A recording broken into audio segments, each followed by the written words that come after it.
Au Maroc, une semaine après les annonces du gouvernement du 19 octobre 2025, la GNZ 212 continue de faire entendre sa voix. Malgré les nouvelles mesures promises pour l'éducation et la santé, le mouvement a pris la rue ce week-end, samedi 25 et dimanche 26 octobre.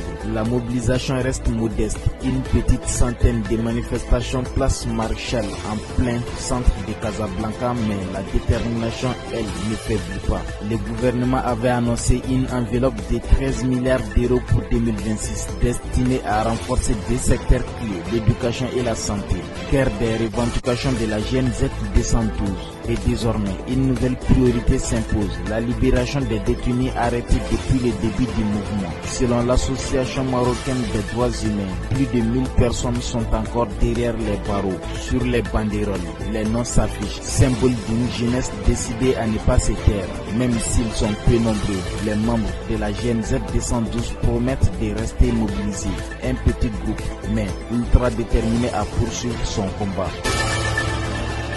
Au Sénégal, dans la nuit de samedi à dimanche, aux environs d'1h du matin, une interpellation mouvementée a eu lieu à Pikine.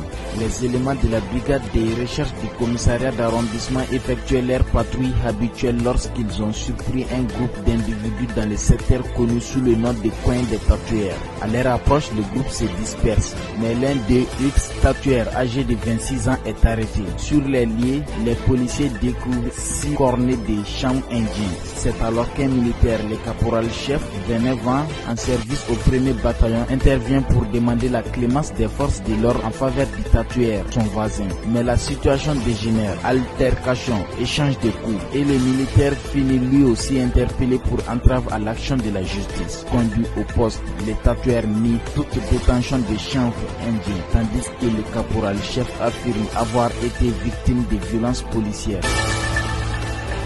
Donald Trump a réagi vivement à l'annonce de Vladimir Poutine ce lundi 27 octobre sur le succès du test final d'un missile de croisière nucléaire russe pour le président américain. Cette déclaration est inappropriée. Le Kremlin devrait se concentrer sur la fin de la guerre en Ukraine qui, après avoir été annoncé comme un conflit de courte durée, entre bientôt dans sa 4e année. Trump appelle Poutine à mettre un terme aux hostilités plutôt que de poursuivre ses essais militaires. Ces propos ont été tenus en plein vol alors que le président américain poursuivait sa tournée en Asie.